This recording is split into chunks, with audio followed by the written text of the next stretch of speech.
What is good? What is good, my good YouTube people? It's B3, your host, man, and we're back with another chapter of Chainsaw Man, chapter 108. And I have to say, this chapter is not, it's a mixed bag to me. A lot of good things happen. Maybe I'm in a bad mood today, but I just can't put my finger on it. But I don't think it was all that great. I think it was just a good, decent chapter. He gave us just the right amount, but not too much. So I think we're in a good spot. Very good spot.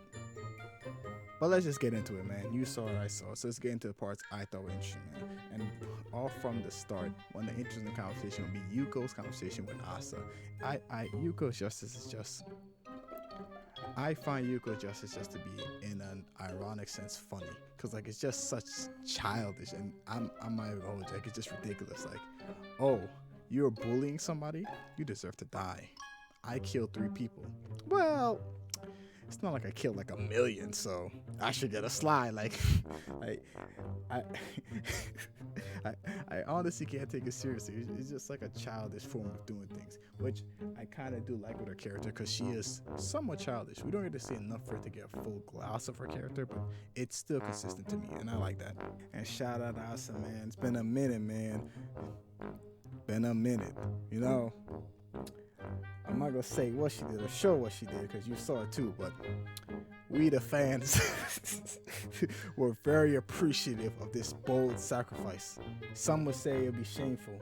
Some says it's damn right service. I say the fans wanted it.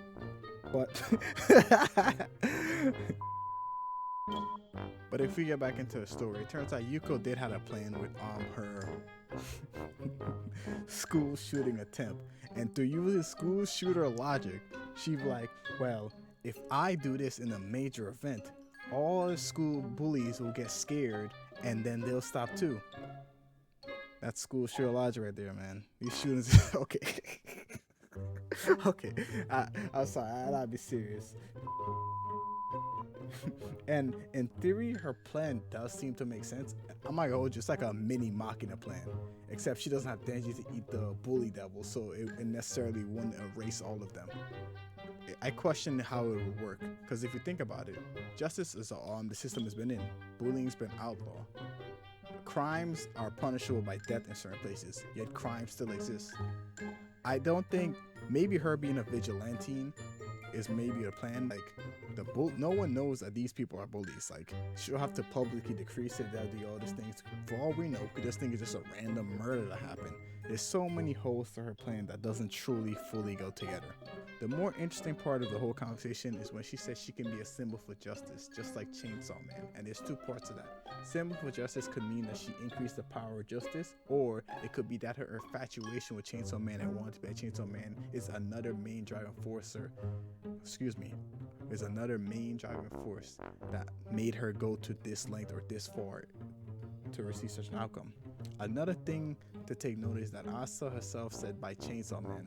I think this might be another hint of Asa not liking Chainsaw Man, as if she will remember this and thinking that people that are interacting with Chainsaw Man or Chainsaw Man fans become fanatic and crazy. And this could, I would want to say, give her a not so highly point of view of Chainsaw Man or his fans because of this. The second most interesting part about the whole chapter is Yuko's contract with the Justice Devil, or we're going to put a question mark on the Justice Devil, because we don't fully know what it is, because she said she gave nothing, only received. And it's an odd contract to put that way. If we were to take examples of contracts where people have received something, the only one we have would be Denji and Asa. Arguably Asa, but mostly Denji, as in they filled the requirement that they didn't know they did. And it's very weird, but Denji was able to do so because he already gave Paichida what Paichida wanted, and which was a hug. So for the Justice Devil, I'm guessing the Justice Devil wants power, and through using Asa, they might be able to receive power. That's just a major guess, because we honestly don't know. another smaller interesting tidbit is that I don't know if Yura has full access to Asa's memories, because even she was surprised by how effective the sword close was. And then when Yuko explained that it was a present from her dead mother, which implies that she should have known this, even though she explained the powers of how important it is. Maybe she has her memories but not her feelings, so she can't fully understand some of the things she does. It's just a little interesting tidbit I want us to keep a note of. And now the most important part, the mysterious character, the one nobody knows, but me, I know. But yeah, if I were to guess, I would guess just one of the Horsemen of Death. And I'm not gonna go with you. It's something I literally just realized. Well, I kind of realized it before, but I didn't make a mention note about it. But like, if you pay attention to their eyes, her eyes, Asa eyes, and Makina's eyes, and gosh damn, Makina's reincarnation, whose name I can never remember, eyes are all very similar. And I feel like these are the eyes of the Horsemen of Apocalypse. The round eye, the Renegon looking thing, but not all the way Renegon. If I were to describe them. But yeah, that will only be the only interest or commonality between all of them, that and their being female. But the question would be, which horseman is it? Famine or death? I would lean more on the death side, because when Yuko died, she said, "Do you want me to bring her back? Because I could. And then anything for my little sister," meaning that she's talking about Yura. So it's most likely a horseman of the apocalypse.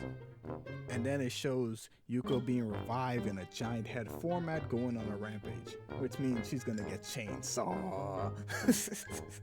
But I don't know. This chapter was a good mixed bag. Like, it wasn't an overdump of information. It was the right amount. I feel like he's getting back into his seasonal bag. I predict we're not gonna get a chapter next week. I really do. I really do. I can just call it now. I don't even need to look it up. I'm guaranteed we're not getting a chapter next week. But yeah, like I said, it was a mixed bag. I won't say it's a bad chapter. I won't say it was a great, one of his best chapters, but it was a pretty calm chapter. A 6. A calm, strong 6. But what do you guys think, man? Do you disagree? Do you agree, man? And all right. Please like, comment, subscribe, man. It's been B3, and stay